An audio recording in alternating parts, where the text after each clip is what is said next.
अम्बेडकर जयंती पर भी खुल गया विद्यालय। क्या करेंगे शिक्षक? बीपीएससी से होगी सहायक शिक्षा विकास पदाधिकारी की नियुक्ति, साक्षात्कार भी होंगे। और उधर नियोजित से विशिष्ट बने शिक्षकों को सुविधाएं तो दूर, वेतन भी नहीं मिल पा रहा समय पर। खबर देखने वाले आप तमाम दर्शक बंधुओं का एक बार फिर से आपके अपने यूट्यूब चैनल AP91 पर आप सभी का स्वागत है। दोस्तों, बिहार शिक्षा जगत से जुड़ी बड़ी खबर के साथ एक बार फिर से मैं आप सभी के बीच हाजिर हूं। सबसे बड़ी खबर है कि अम्बेडकर जयंती यानी 14 अप्रैल 2025 को भी बिहार में विद्यालय खोल दिया गया है। शिक्षक इसे देखकर परेशान हैं कि मुझे क्षतिपूर्ति अवकाश दे होगा या फिर नहीं होगा। दोस्तों, यह विद्यालय पूरे बिहार के नहीं खुले हैं। बिहार के 38 जिले में एकमात्र ऐसा जिला है जहां की जिला शिक्षा कार्यालय द्वारा एक विद्यालय को खोल दिया गया है।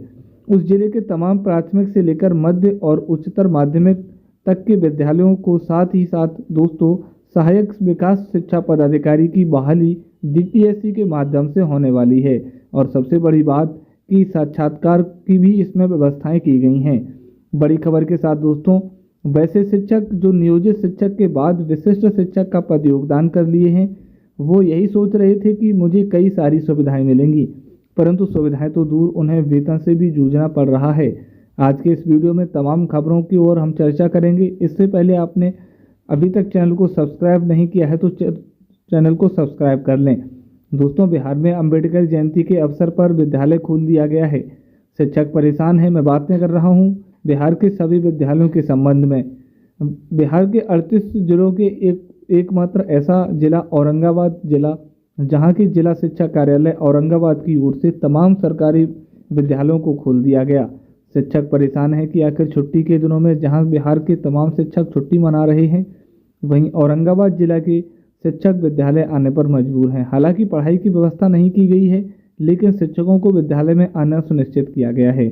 दोस्तों, एक पत्र जारी किया गया जिला शिक्षा कार्यालय औरंगाबाद की ओर से, जिस पत्र में इस बात का उल्लेख कर दिया गया कि 14 अप्रैल अम्बेडकर जयंती के अवसर पर विद्यालय खुले रहेंगे और हर वर्ष की भांति इस वर्ष भी धूमधाम से अम्बेडकर जयंती मनाया जाएगा।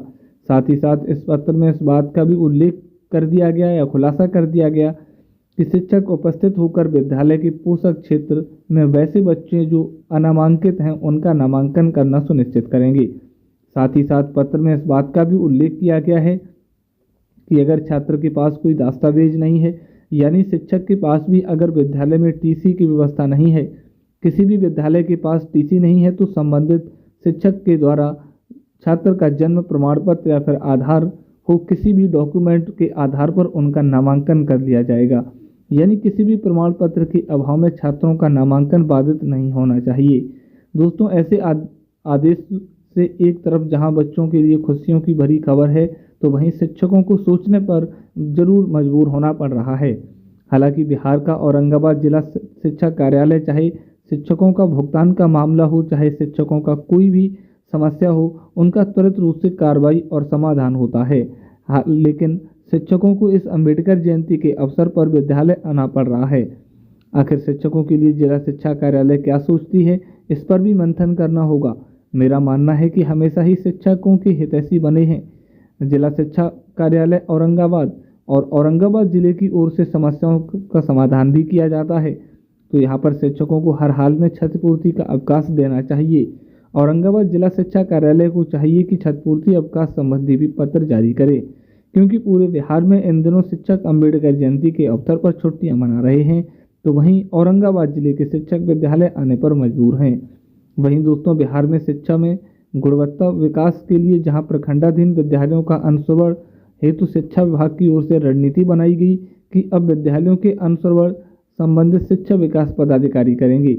इसके लिए शिक्षा विकास पदाधिकारी की नियुक्ति खबर चल रही थी, जिसकी अध्याचना बीपीएससी को भी भेजी जा रही है। हम आपको बता दें कि बहाली संबंधित अध्याचना शिक्षा विभाग की ओर से पूरी कर ली गई है और कुल 1339 पदों पर सहायक शिक्षा विकास पदाधिकारी की नियुक्ति की जाएगी और उसमें सफल अभ्यर्थियों को साक्षात्कार से भी गुजरना होगा।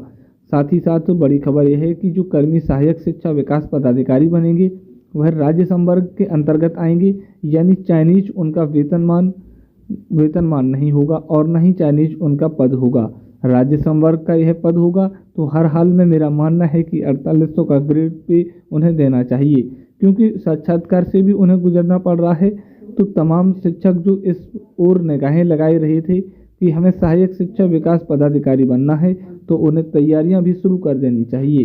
वहीं दोस्तों, नियोजित से विशिष्ट शिक्षक बने शिक्षक इस आशा में लगे हुए थे कि उन्हें तमाम किस्मों की सुविधाएं मुहैया कराई जाएंगी, लेकिन सुविधाएं मिलना तो दूर की बात, अब उन्हें वेतनमान मिलना भी काफ़ी दुर्लभ साबित हो रहा है। वेतन भी समय पर नहीं मिल रहा है और आज की तारीख में यह एक हॉट मुद्दा बन चुका है। मुजफ्फरपुर जिले के प्रिंट मीडिया के द्वारा यह खबर छाई हुई है। आप स्क्रीन पर जिसे देख भी पा रहे होंगे, तमाम शिक्षक और शिक्षक संघों की ओर से विशिष्ट शिक्षकों को मिलने वाली सुविधाओं पर सवाल उठाया गया है। साथ ही साथ विशिष्ट शिक्षक बनने के बाद किन किन समस्याओं से जूझना पड़ रहा है, इसके लिए भी सवाल किया गया है। दोस्तों, शिक्षकों का कहना है कि विशिष्ट शिक्षक बनने के बाद ढेर सारी सुविधाएं मुहैया कराई जाएंगी, लेकिन उल्टे ही शिक्षकों की समस्याओं में और बांध दिया गया है। वेतन भुगतान से जूझना पड़ रहा है। हम आपको बता दें कि दोस्तों की शिक्षकों का कहना है कि 4-4 महीने बीतने वाले हैं। शिक्षक मजबूर हैं, कर्ज लेकर रोजी रोटी चलाने को मजबूर हैं। अपना स्वास्थ्य की देखभाल हेतु कर्ज लेने को शिक्षक मजबूर हैं। अपने बच्चों की पढ़ाई हेतु कर्ज लेने को, यानी 4 महीने बीतने वाले हैं, शिक्षकों का वेतन का भुगतान नहीं हो पाया है। खासतौर पर विशिष्ट शिक्षकों का, दोस्तों मैं बता दूं कि विशिष्ट शिक्षकों का वेतन भुगतान के क्रम में तमाम जिला अग्रसर हैं, उनकी ओर से नीतियां अपनाई भी जा रही हैं। वेतन भुगतान भी जोर शोर से किया जा रहा है, लेकिन आज भी ढेर सारे ऐसे शिक्षक हैं जिनका वेतन का भुगतान नहीं हो पाया है और शिक्षक समस्याओं से जूझ रहे हैं। शिक्षक संघों का कहना है कि अभी मुजफ्फरपुर जिले में जहां 8,000 की संख्या में विशिष्ट शिक्षक बने हैं, उनमें से 500 ऐसे शिक्षक हैं जिनका अनबॉन्डिंग का भी कार्य अभी तक नहीं हुआ है और लगभग 2500 के आसपास शिक्षकों की संख्या है जिनका वेतन का भुगतान अभी तक नहीं हुआ है। साथ ही साथ उनका कहना है कि ढेर सारे शिक्षकों का वेतन भुगतान तो किया गया है, लेकिन किसी का जनवरी का कर दिया गया तो किसी का फरवरी का नहीं हुआ, किसी का फरवरी का वेतन का भुगतान हुआ तो किसी का जनवरी का भुगतान नहीं हुआ। मार्च महीने का भुगतान तो दूर की बात है। वहीं दोस्तों, जिला शिक्षा पदाधिकारी मुजफ्फरपुर का कहना है कि वेतन भुगतान के क्रम में विभाग अग्रसर है और उनके भुगतान की कार्रवाई भी की जा रही है। जो ही विभाग के स्तर से यह निर्देश प्राप्त होता है कि उनके वेतन का भुगतान कर दिया जाए, तो वेतन का भुगतान शुरू कर दिया जाएगा। यह बातें कहना था उनका सक्षमता 2 के अभ्यर्थियों के लिए, क्योंकि आपको मालूम है कि सक्षमता 2 के अंतर्गत बहाल विशिष्ट शिक्षक का अभी प्राण जनरेट का कार्य चल रहा है। अनबॉन्डिंग का कार्य जिसके बाद होगा, उसके बाद वेतन भुगतान की प्रक्रियाएं अपनाई जाएंगी। इस तरह से राजकर्मी बनने के बाद खासतौर पर विशिष्ट शिक्षकों के पहले माह से ही समस्याओं से जूझना पड़ रहा है। इससे पहले शिक्षकों का भविष्य तय होता है कि आने वाले दिनों में विशिष्ट शिक्षकों का भविष्य क्या होगा, लेकिन विभाग अगर चाहती है तो इस विशिष्ट शिक्षकों को कई प्रकार की सुविधाएं प्रदान कर सकती है। शिक्षकों के मन में जो यह दुर्भावना जाग उठी है कि राजकर्मी बनने के बाद विशिष्ट शिक्षकों की काफ़ी समस्याओं से जूझना पड़ेगा, वह कुछ पलों के लिए ही है, कुछ दिनों के लिए ही है। शिक्षा विभाग अपनी तैयारियों की बदौलत विशिष्ट शिक्षकों के भविष्य के अवश्य ही संभाल सकती है। फिलहाल